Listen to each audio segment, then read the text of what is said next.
Hi hello नमस्कार, मी कोमल तुम्हा सर्वांचे स्वागत करते माझ्या अजून एका नवीन व्हिडिओमध्ये। तर आज आपण बघणार आहोत झटपट आणि क्विक अशी बनणारी स्नॅकची रेसिपी, जी बनवायला खूप सोपी आहे आणि अगदी कमी साहित्यात बनवून तयार होते। तर सगळ्यात आधी तुम्ही चॅनलवरती नवीन असाल तर चॅनलला सबस्क्राईब करा, व्हिडिओ आवडल्यास व्हिडिओला लाईक करा आणि जास्तीत जास्त शेअर करा। चला तर रेसिपीला स्टार्ट करूयात। तर रेसिपी बनवण्यासाठी मी इथे घेतलेले आहेत 3 बटाटे। प्रथम या बटाट्याची साल काढून घ्यायची आहे आणि त्यानंतर त्याला छोट्या छोट्या भागामध्ये कट करून घ्यायचं आहे।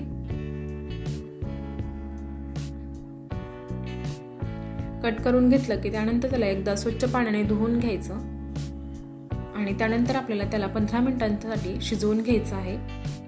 तर इकडे बघू शकता बटाटा धुवून झालेला आहे। त्यानंतर त्यामध्ये मी घातलेलं आहे पाणी आणि थोडंसं मीठ।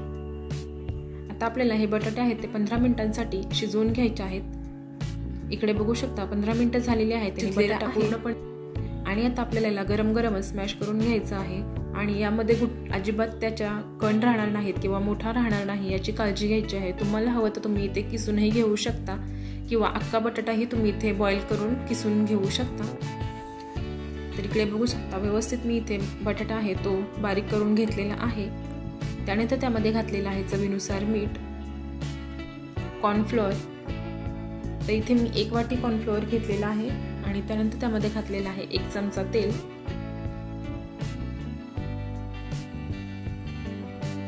आता त्यामध्ये मी राहिलेलंही कॉर्नफ्लोअर घातलेलं आहे आणि आता आपल्याला याचा गोळा बनवून घ्यायचा आहे। आता याला कॉर्नफ्लोअर आणि बटाटा व्यवस्थित मिक्स करून एकत्र एकजीव करून त्याचा गोळा बनवून घ्यायचा आहे। आणि इकडे बघू शकता मी अगदीच 1 चमचा भर पाणी यामध्ये घातलेलं आहे आणि व्यवस्थित असा याचा गोळा बनवून घेतलेला आहे। बघू शकता मस्त असा स्मूथ गोळा झालेला आहे। त्यानंतर त्यामधून छोटे छोटे गोळे घ्यायचे आहेत आणि व्यवस्थित असं बोटाच्या हलक्या हाताने बोटांवर प्रेस करून त्याचा एक शेप बनवून घ्यायचा आहे। बघू शकता की मी कशा पद्धतीने त्याला शेप देत आहे। अशाच पद्धतीने मी सर्व बनवून घेतलेले आहेत आणि तुम्हाला अजून एक दाखवते मी कशा पद्धतीने तुम्ही शेप देऊ शकता। व्यवस्थित असं गोल करून थोडासा प्रेस केला की अजून एक नवीन शेप तुम्ही याला देऊ शकता। तुम्हाला हवा तर तुम्ही शेप देऊ शकता, तुम्ही याच्या स्टिक पण बनवू शकता। तर बघू शकता सर्व इथे बनवून झालेलं आहे आणि त्यानंतर त्याला थोडीशी डिझाईन येण्यासाठी मी त्यावरती थोडंसं फोर्कच्या साहाय्याने प्रेस केलेलं आहे आणि बघू शकता मस्त असा आपला नवीन शेप तयार आहे। त्यानंतर इथे मी तेल गरम करायला ठेवलेलं होतं। तेलही गरम झालं की त्यामध्ये मी घातलेलं आहे जे आपण नाश्ता बनवला होता तो। तर इकडे बघू शकता की त्याला थोडासा गोल्डन ब्राऊन कलर आला की त्याला मी पलटून घेतलेला आहे। आणि इथे आपल्याला लक्षात ठेवायचं हे तळताना आपल्याला मीडियम गॅसवरतीच तळून घ्यायचं आहे। जर तुम्ही गॅसची फ्लेम हाय ठेवली तर ते करपून जाईल आणि कमी ठेवलं तर त्यामध्ये तेल जास्त ॲब्झॉर्ब होईल। आणि इकडे बघू शकता की एक बॅच तळून झालेला आहे आणि आता मी तुम्हाला दुसरा आहे तेही दाखवते।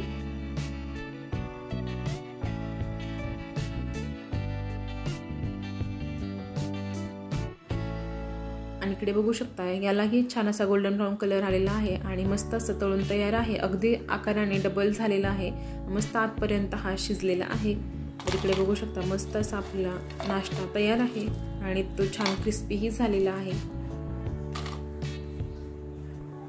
अगदी झटपट आणि क्विक अशी बनणारी रेसिपी आहे। लहान मुलांना जर आपल्याला बाहेरचं काही द्यायचं नसेल तर तुम्ही घरच्या घरीही अगदी 10 ते 15 मिनिटांमध्ये बनवून तयार होते। ही रेसिपी तुम्ही त्यांना बनवून देऊ शकता आणि ही सर्व करताना तुम्ही तुमच्या आवडीनुसार सर्व करू शकता, टोमॅटो केचप सोबत किंवा ग्रीन चटणी सोबत। तुम्हाला माझी रेसिपी कशी वाटली ती कमेंट करून सांगायला विसरू नका आणि व्हिडिओ आवडल्यास व्हिडिओला लाईक करा।